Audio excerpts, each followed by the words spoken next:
নমস্কার বন্ধুরা, আমি সিদ্ধার্থ গ্রিন রুফ কৃষ্ণা চ্যানেলে আপনাদের সবাইকে স্বাগত।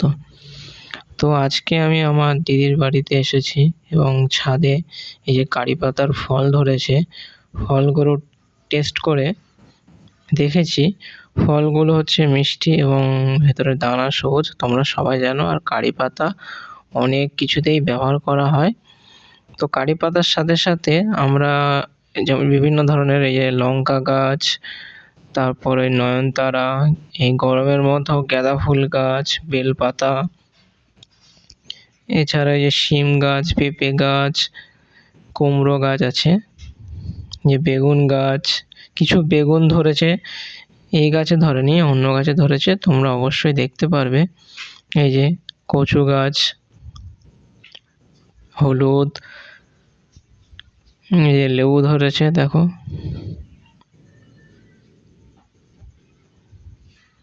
যে সেই বেগুন ধরেছে,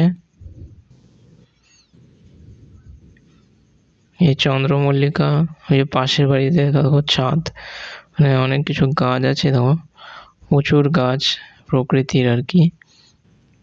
এই যে বেগুন, সেরকম ভালো বেগুন হয়নি, এই কিছু উচ্ছে ধরেছে, এই গাছে ধরেনি। এই যে বুগেনভেলিয়া, সেরকম এখন যত্ন নেই, মানে কর্মে এত ব্যস্ত যে এখন যত্ন করা হচ্ছে না গাছগাছড়াকে, তাও গাছ ফল দিচ্ছে।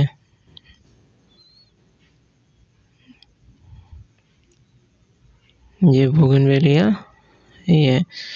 এই জবা গাছটি দেখতে পাচ্ছ, এই জবা গাছটি আমার নিজের হাতে বীজ থেকে তৈরি করা। এখনো পর্যন্ত কলি আসেনি, দেখতে পাচ্ছ এত বড় গাছ অথচ কলি আসেনি, অথচ পাশে দেখো ছোটোখাটো গাছ আছে, কলি চলে এসছে।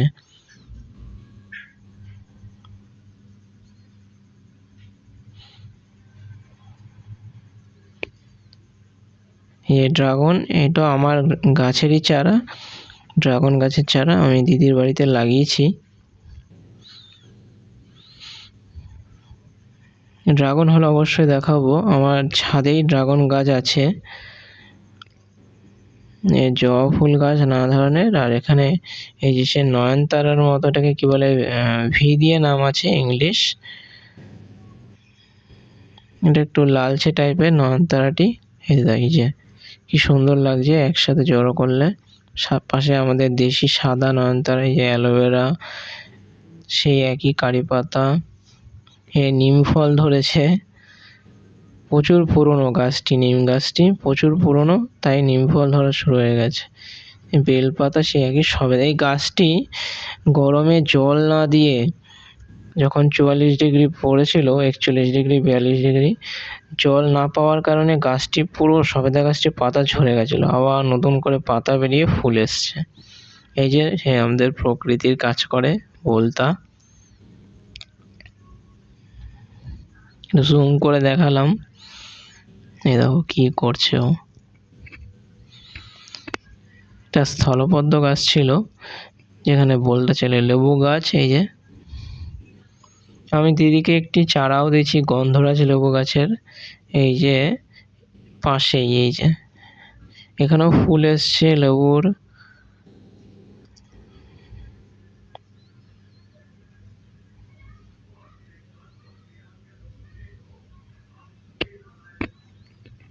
বাতাস দিচ্ছে কি সুন্দর।